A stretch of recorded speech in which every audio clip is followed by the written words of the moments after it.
என் சொந்தங்கள் அனைவருக்கும் கதை பெட்டகத்தின் வணக்கங்களுடன் வாழ்த்துகள். கதை 1. ஒரு ஆண்மான் காட்டில் அலைந்து திரிந்து கொண்டிருந்தபோது அதற்கு தாகம் ஏற்பட்டது. தண்ணீரை தேடி ஒரு ஓடையின் அருகே வந்தது. தாகத்தால் வயிறுமுட்ட நீரை பருகியது. அப்போது தன்னுடைய உருவத்தை தண்ணீரில் கண்டது. தலைக்கு மேல் கிளைகள் போல் விரிந்து இருந்த தன் கொம்புகளின் பிம்பத்தை நீரில் பார்த்தது. அவை எவ்வளவு அழகாக இருக்கின்றன! உலகிலேயே மிக அழகான மிருகமாக நான் இருப்பதற்கு இந்த கொம்புகளே காரணம் என்று தனக்குள் சொல்லிக் கொண்டது. சொல்லியவாறே கீழே குனிந்த மான் ஒல்லியான தன்னுடைய கால்களை பார்த்தது. மிகவும் ஏமாற்றமடைந்தது. இல்லை, இந்த கால்கள் என்னை அழகில்லாதவனாக்குகின்றன. உலகிலேயே அழகான மிருகமாக நானாக இருக்க முடியாது என்று சொல்லி வருந்தியது. புதரில் மறைந்தவாறு பசியோடு இருந்த புலி ஒன்று சத்தமில்லாமல் மானை பார்த்து கொண்டிருந்தது. மானை நோக்கி மிக மெதுவாக நகர்ந்து வந்தது.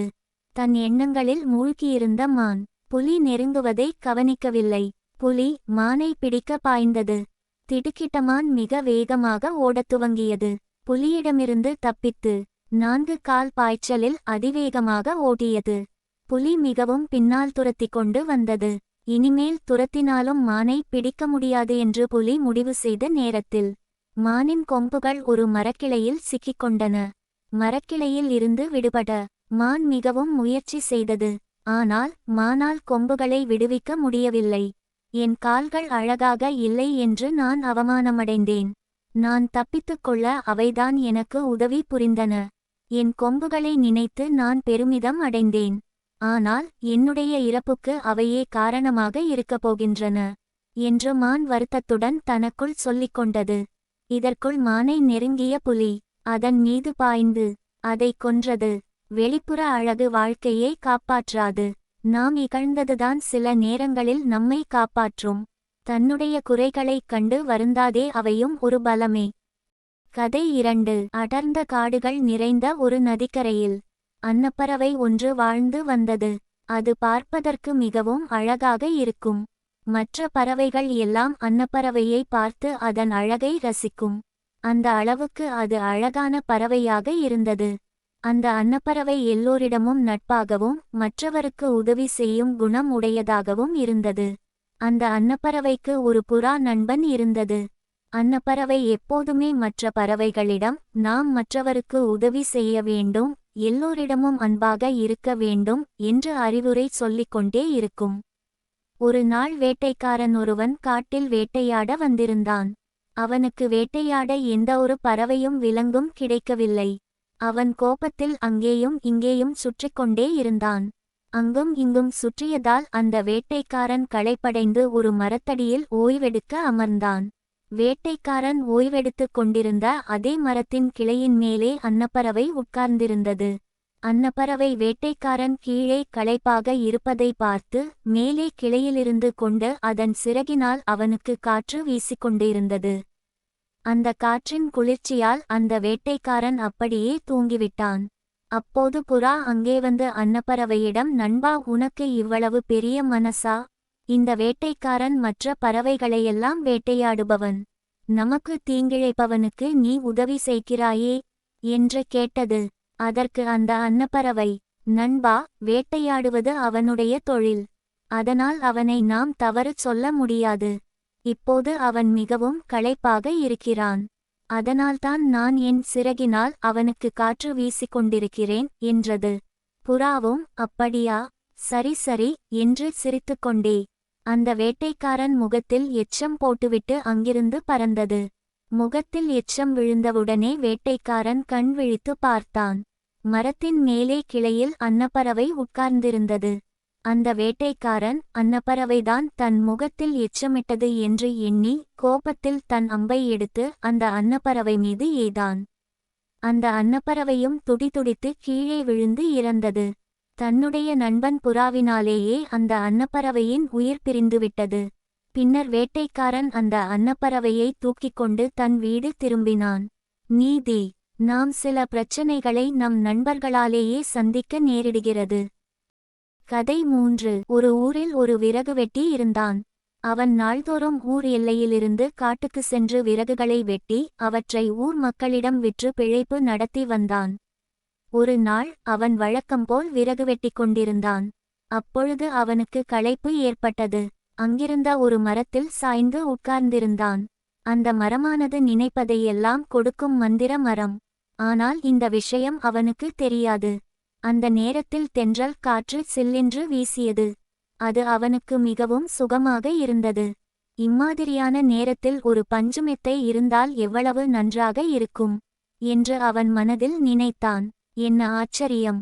அடுத்த கணமே அவன் அருகில் ஒரு கட்டிலும் அதில் பஞ்சு மெத்தையும் வந்து சேர்ந்தது. விறகு வெட்டிக்கு மகிழ்ச்சி தாங்க முடியவில்லை. உடனே அவன் அதில் ஏறி படுத்தான். நாள் முழுவதும் கடினமாக உழைத்ததால் அவனுக்கு உடம்பெல்லாம் வலித்தது. இந்த சமயத்தில் முதுகு, கை, கால் பிடித்துவிட ஒரு இளம் பெண் இருந்தால் எவ்வளவு நன்றாக இருக்குமென்று மனதில் எண்ணினான். என்ன அதிசயம்! அடுத்த கணமே அங்கு ஒரு இளம்பெண் தோன்றி அவன் அருகில் நின்றாள். விறகு வெட்டிக்கு ஒன்றுமே புரியவில்லை. அவன் மகிழ்ச்சி வெள்ளத்தில் மிதந்தான். நினைப்பதெல்லாம் நடக்கின்றதே. இவ்வளவு சுகங்கள் இருந்தும் வயிற்றுக்கு உணவில்லாமல் பட்டினியாக இருக்கிறோமே. இப்பொழுது அறுசுவை உணவு இருந்தால் எவ்வளவு நன்றாக இருக்குமென்று எண்ணினான். மறுகணமே வாழையிலையில் அறுசுவை உணவு வந்தது. பல வகை உணவுகள் வந்தன. விறகு வெட்டி அனைத்தையும் வயிறார உண்டான். உண்ட மயக்கம் தொண்டனுக்கும் உண்டு என்ற பழமொழிக்கு ஏற்ப விறகு வெட்டிக்கு உறக்கம் வந்தது. அவன் படுத்தான். அந்த நேரத்தில் அவன் மனதில் திடீரென்று ஒரு பயம் தோன்றியது. நாம் காட்டில் தனியாகல்லவா இருக்கிறோம். இப்பொழுது ஒரு சிங்கம் ஒன்று நம்முன் வந்து நம்மை கொன்றுவிட்டால் என்னவாகும் என்று நினைத்தான். மறுகணமே அவன் முன்னால் ஒரு சிங்கம் தோன்றி அவனை கொன்றுவிட்டது. நீதி!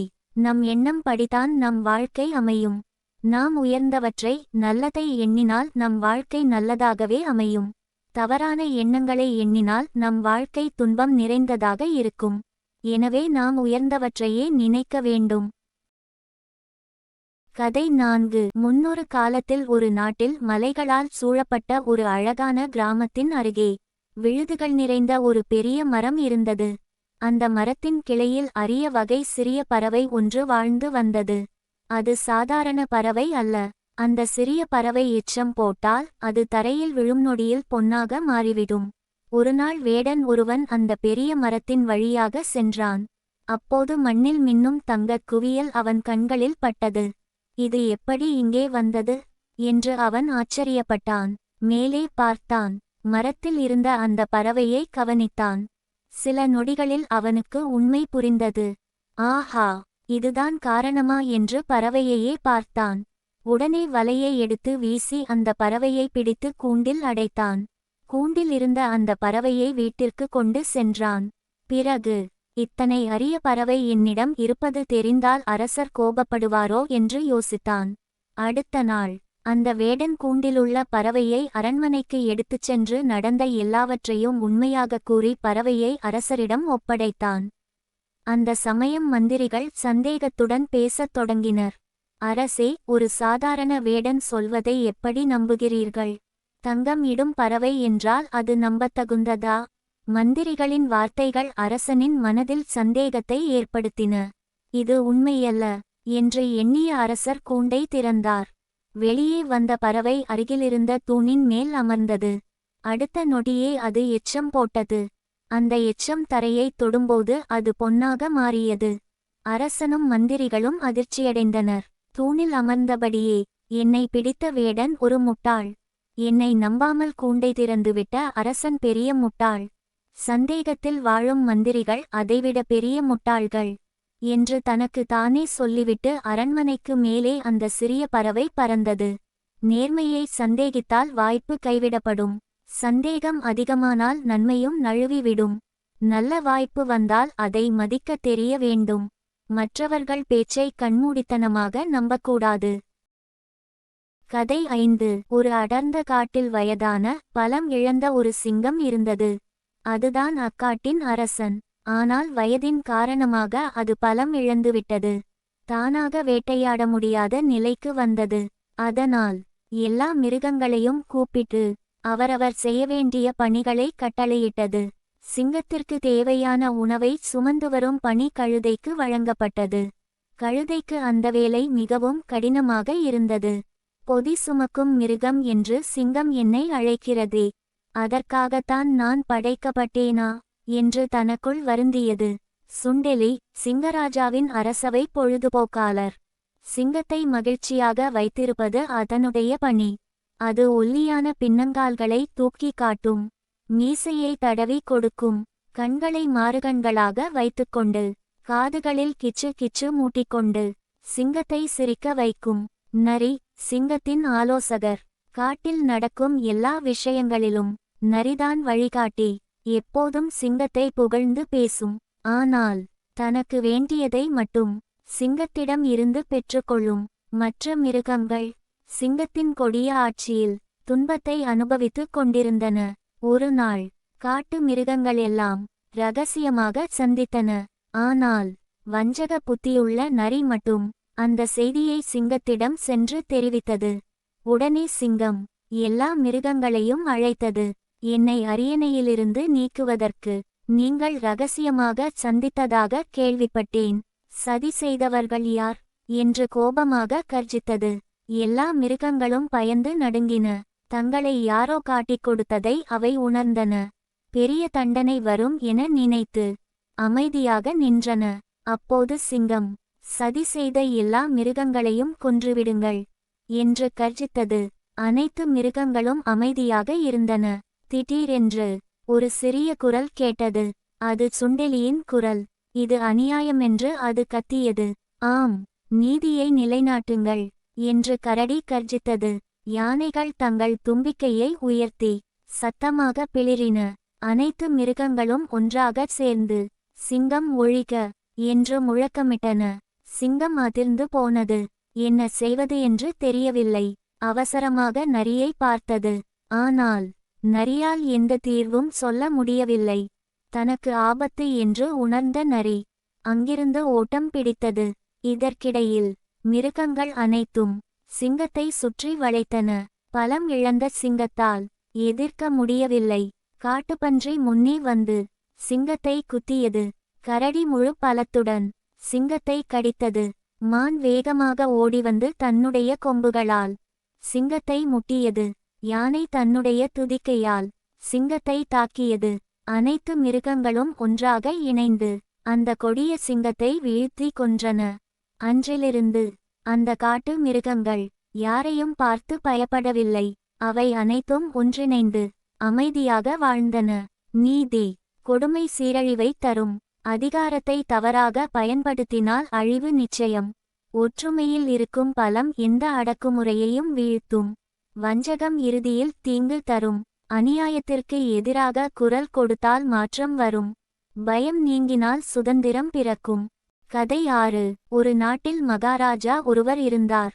அவர் தன் நாட்டு மக்களை மிகவும் நன்றாக வழிநடத்தி கொண்டிருந்தார். அனைவரிடமும் அன்பாகவும் பாசமாகவும் பழகுபவர்.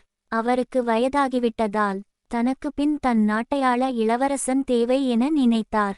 அவருக்கு மகன் இல்லாததால் அவர் தன் நாட்டில் உள்ள ஒரு இளைஞனை தன்னுடைய நாட்டுக்கு இளவரசனாக தேர்ந்தெடுக்க முடிவு செய்து செய்தியை நாட்டு மக்களுக்கு தெரிவித்தார். ஒரு நாள் அவர் அந்த நாட்டில் உள்ள அனைத்து இளைஞர்களையும் தன்னுடைய அரண்மனைக்கு வரவழைத்தார்.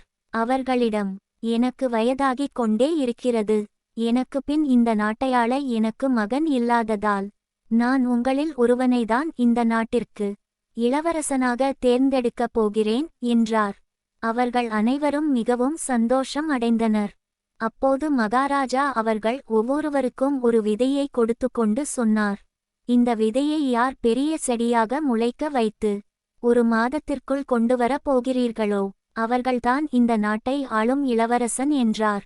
அப்போது அங்கு வந்த இளைஞர்கள் அனைவரும் ஒவ்வொரு விதையை பெற்றுக்கொண்டு தங்கள் வீட்டிற்கு திரும்பினர். ஒரு ஏழை தாயின் மகனும் விதையை வாங்கிச் சென்று தன் வீட்டில் உள்ள ஒரு பானையில் ஊன்றி தினமும் நீர் ஊற்றி வந்தான். ஆனால் விதை முளைக்கவே இல்லை. அதனால் வருந்தினான். 1 மாதம் கழிந்தது. அனைவரும் பெரிய பெரிய செடிகளாக அரண்மனைக்கு கொண்டு வந்தனர். ஆனால் ஏழை தாயின் மகன் தன்னுடைய வீட்டிலிருந்து தன் தாயிடம் சொன்னான், அம்மா, 1 மாதம் ஆகிவிட்டதே, இந்த விதை இன்னும் கொஞ்சம் கூட முளைக்கவில்லையே. நான் எப்படி இதை அரண்மனைக்கு எடுத்து செல்வேன் என்று கேட்டான். அதற்கு அந்த தாய் சொன்னார், பரவாயில்லை மகனே, இவ்வளவு நாள் நீ கஷ்டப்பட்டு அதை வளர்த்தெடுக்க முயற்சி செய்தாய். நீ மகாராஜாவிடம் சென்று, என்னால் அந்த செடியை வளர வைக்க முடியவில்லை என்று கூறு என்றார். அவனும் சரி என்று அதை எடுத்துக்கொண்டு அரண்மனைக்கு சென்றான். அப்போது மகாராஜா அனைவரும் பெரிதாக செடி வளர்த்திருப்பதைக் கண்டு மிகவும் ஆச்சரியமடைந்தார். இந்த ஏழை தாயின் மகனிடம், உன்னுடைய செடி எங்கே என்று கேட்டார். அதற்கு அந்த ஏழை தாயின் மகன், மகாராஜா, நான் மிகவும் முயற்சி செய்தேன், ஆனால் என்னால் அந்த விதையை முளைக்க வைக்க முடியவில்லை என்றான். அப்போது அந்த மகாராஜா சந்தோஷமாக சொன்னார், நீதான் இந்த நாட்டை ஆளப்போகும் இளவரசன். இதை கேட்ட மற்ற இளைஞர்கள் அனைவரும், அவன் விதையை முளைக்க வைக்கவே இல்லை. நாங்கள் இவ்வளவு பெரிதாக இந்த செடியை வளர்த்துள்ளோம். ஆனால் நீங்கள் அவனை இந்த நாட்டின் இளவரசன் என்று கூறுகிறீர்களே என்று கேட்டனர். அதற்கு அந்த மகாராஜா, இவன்தான் உண்மையும் நேர்மையும் உள்ளவனாக இருக்கிறான். நான் உங்கள் அனைவருக்கும் கொடுத்த விதை, வேக வைத்த விதை. அந்த விதை முளைக்கவே முளைக்காது. ஆனால் நீங்கள் எல்லோரும் வேறு செடிகளை இங்கே கொண்டு வந்து போய் கூறியிருக்கிறீர்கள். ஆனால் இவன்தான் உண்மையை கூறியுள்ளான். எனவே இவன்தான் இந்த நாட்டை ஆளப்போகும் இளவரசன் என்று அவனுக்கு இளவரசன் பட்டம் கொடுத்தார். நேர்மை கொண்டவர்களே உயர்ந்த நிலைக்கு செல்வார்கள். அரசாளுவதற்கு திறமை மட்டுமல்ல, நேர்மையும் தேவை. கஷ்டமான சூழ்நிலையிலும் உண்மையை பேசுவதே உயர்ந்த பண்பு. நேர்மை என்பது ஒருவரின் மிகப்பெரிய செல்வம். என் இனிய தமிழ் சொந்தங்களே, சப்ஸ்கிரைப் பண்ணி ஆதரவு தாருங்கள்.